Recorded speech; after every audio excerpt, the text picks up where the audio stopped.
Hey guys, it's Mr. Sheeline here. I wanted to put together this video just to kind of walk you through what we're going to be doing on here. So, so far we've been working with CERs, starting to put those together and starting to look at kind of just transforming how we put together hypotheses, how we look at a problem and then make a conclusion out of a particular claim and showing our evidence, all that good stuff. So, but we're now going to start transitioning into transitioning into the actual meat and substance of the unit, which is motion. It's calculating speed for the most part. So we're starting off here before we get to the notes, just to kind of give it a practice, and then we'll get to the notes next week. Excuse me. So what we're going to do here is, again, just kind of practice, kind of bringing back, looking at what we pretty much already looked at back in Unit 2.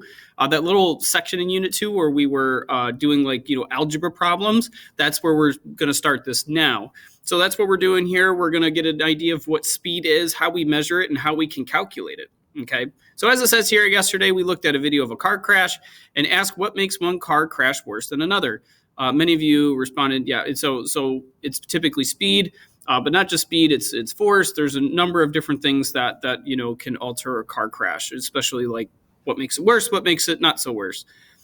Today we're going to be looking at speed and how to calculate it. So again, we've done this before.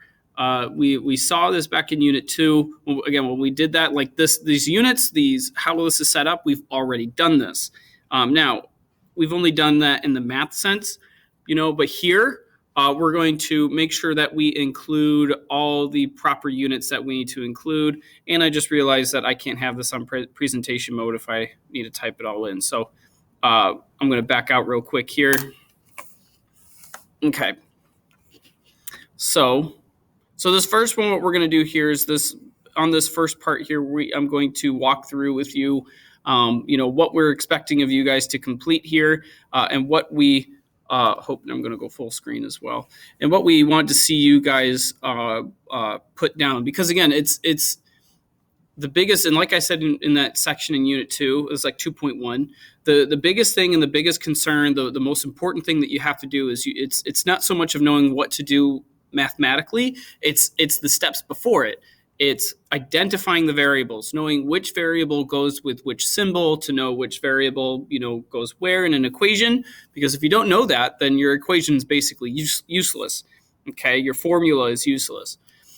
So before we get to it, though, I'll just point out that right here, or I'll get my pen here. So right here is pretty much the equation that we're working with. Now, the image I have here does use S for speed. Remember, what we used instead was V. So we did, remember this, we did V is equal to D over T. Okay, and what these mean here is you've got V is equal to speed. Okay, you have D, which is equal to distance. Come on, distance. And you have T, which is equal to time. Okay, so speed is just distance, the amount of distance you're able to cover over time.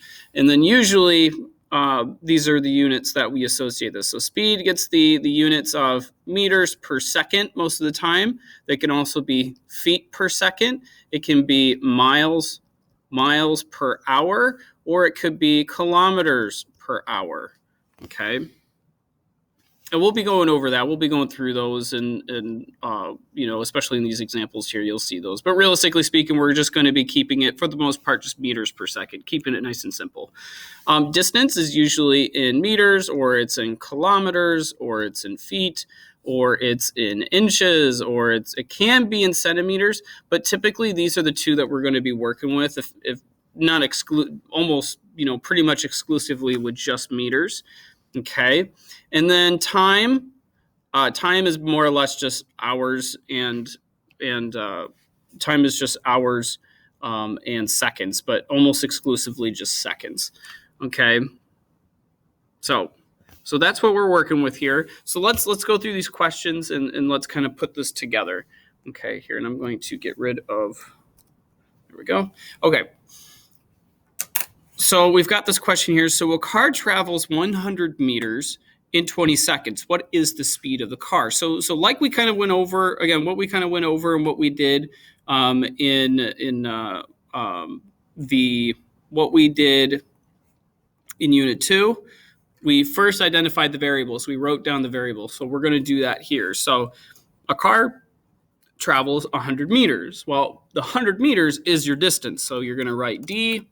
Nope, don't do that. Don't capitalize that for me. D is equal to 100 meters. Okay. In 20 seconds. So since it's 20 seconds, that's my time. So I'm going to put T is equal to, now it will probably do this. It'll probably do this auto capitalization. You can get rid of that either by just, no space and then your equal sign, or when you do space and it does that, hit Control T and that's or Control Z, sorry, that's your undo, and it just uncapitalizes it for you. And then T is going to be equal to 20 seconds, making sure that we keep our units with us. And then we don't know what V is. We're trying to figure out what V is. So V is going to, and that's okay actually to say capitalize. We don't know what V is. So V is going to get that question mark because that's what we're trying to solve for. Okay. Now, I mentioned this up here. Here is this little equation. And again, I said that we're going to change, like I've got an S in there just because that's what the image had. S is going to be the same thing as V. Okay, speed, speed is, you can denote it as with an S or you can denote it with a V. It doesn't really matter. And it does depend upon the teacher. It depends upon the professor. It depends upon the scientist, depending upon, what variable symbols they used in practice. Some of them use V's, some of them use S's. We may get into, I might explain further down in this unit why S, I don't use S. So anyway, okay, so what is this triangle thing here? Well, this triangle thing is the formula right here, but it's a nifty little tool that allows you to really, really easily do these calculations, or at least set up the equations. So typically our equation looks like this. It's V is equal to D over T. We already know that. Okay, we already know that's what it is. But with this little triangle here, you can minimize the time needed in order to complete your equations, with a simple little trick. So I'll first show you normally what you would do if you had to solve for something else other than speed, other than V. So let's say you actually had to solve for let's say D. Well, if you had to solve for distance here using this guy right here, what you'd have to do is you'd have to take some time to multiply T to both sides. Okay, they cross out over here, and then what you're left with is distance is equal to velocity multiplied by time. Okay, which is fine and dandy, but it does waste a bit of time. So what this little triangle does here is that it does all that work for you. So let's say we're trying to find T. We're still trying to find T right here. Okay. What you do with this little guy is like you cover up. It's like you cover up T with your finger. I'm going to color over T as if that's my finger. And then what you're left with is this. You're left with D divided by V is equal to T. That's what you're left with, is that you divide the distance, or you divide the speed by the distance. Okay, or sorry, distance by the speed. Sorry, so D over V. If you had to, let's say, solve for D, so you'd like cover up D, and what you're left with is down here. So it'd be like D is equal to V times T. Okay. That's what we use this little triangle for. It's really, really nifty, and there's a couple other super simple formulas that we'll be using this little guy for, but it's that simple, okay?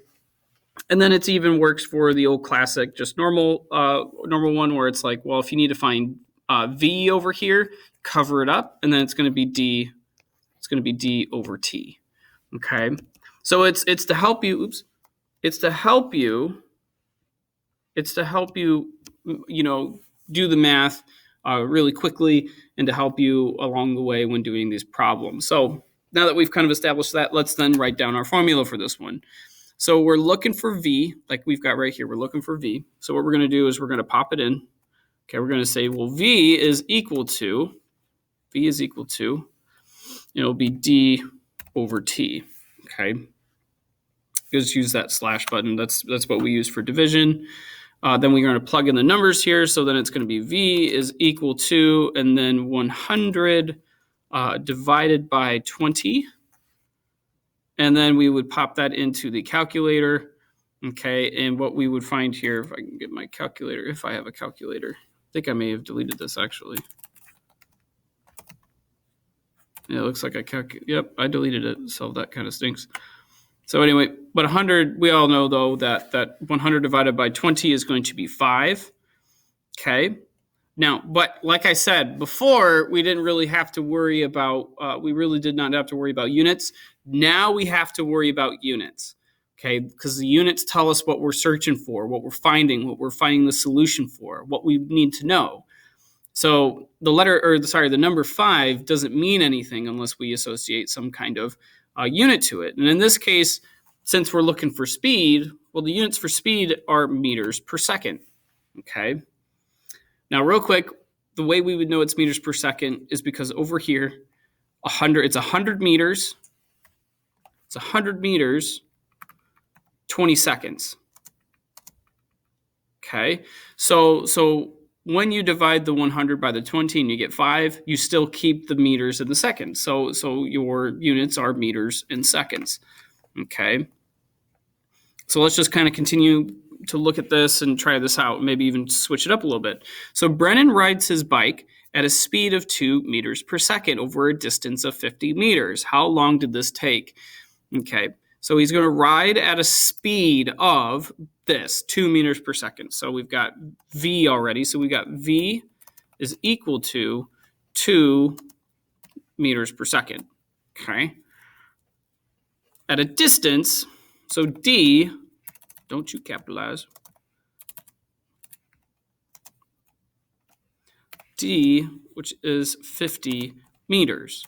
How long did this take? So we're trying to find time. What is the amount of time that it took to travel at that speed over that distance? So again, using this up here, we're going to use this guy. So we cover up the T here, and what we're left with is D over V. And again, I know this says S, but it's a V. Okay, so our equation here is going to be T is equal to D over V. Okay. So we've got that. So we've got our formula now. Now let's plug in those numbers. So T is equal to, and it's going to be, in this case, it's going to be 50 divided, and it's going to be 50 meters divided by 2 meters per second. Okay. So just our number answer here is going to simply be 25. Now, what units are we left with? Well, this is the cool thing about math really quick. So when you divide here, think of it this way. Here, I'll draw this out for you. So in another way that we could write this right here, it would be 50 over, and it'd be 50, meters, and then 2 meters, and it'd be per second. So what's cool about math here, and just about simple algebra, is that this is how we get left with seconds. So meters would cancel out because when you divide, 2 units against one another, they cancel out. But then when you have a number or a unit here that is a denominator that's already part of a denominator, okay, so meaning that the units are found down here, and again, they're found even further down, what happens is they get shoved all the way up. It's like they're multiplying against this 50 right here, okay?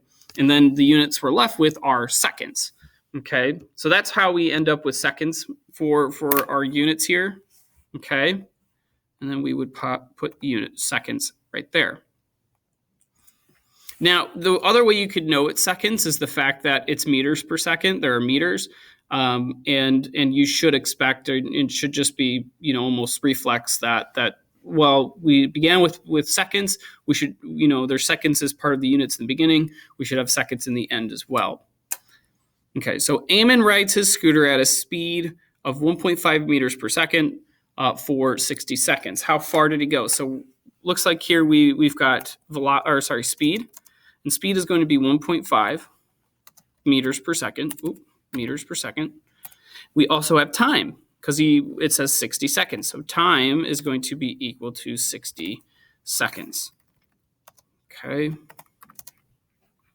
And then it asks, how far did he go? So that means that it's going to be D. D is going to be equal to question mark. Oh, and I forgot to put the question mark up here because we don't know. Okay. So here we're trying to find D. So we're going to cover up D up here in our triangle, and we'll see that it's going to be V times T. So we'll write that down. So D is equal to V times T. Okay. So we have our formula, and then let's plug in our numbers. So D is equal to V, which is 1.5 meters per second, times 60 seconds. Okay. So 1.5 times 60. So if you've got your calculator handy, just 1.5 times 60, it's going to be 90. Okay, then we're left with 90 here. And then our units. So again, the only difference here is this. So this is how we know what units. Well, we should know that the units should be just, they're meters. But here's how we know that it's meters, just like the last one. So it'll be like 1.5 meters per second. And actually, sorry, I'll write it like this. It'll be like this. It'll be like, so seconds times 60 seconds. So it's almost as if, actually, I'll get rid. That's not right. So you've got S on, it'd be like this if it was in fraction form. So it'd just be 60 over 1. So you've got S on the bottom, you got S up top, and just simply those would cancel out, and then what you're left with is just meters over here. Okay, so that's how we know that we would end up and double check to make sure that we're ending up with meters. Okay, so that is pretty much it. So again, we've already done some of this before. And actually in this video, I'll make sure I'll change this. I'll add a little spot for you guys where that's actually going to be a V, so it doesn't terribly confuse you.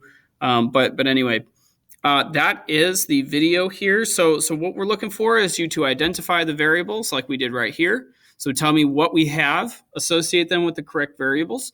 Tell me what we're trying to find. Okay, and then set up the formula for what you're trying to find. Okay, it's just setting up an equation.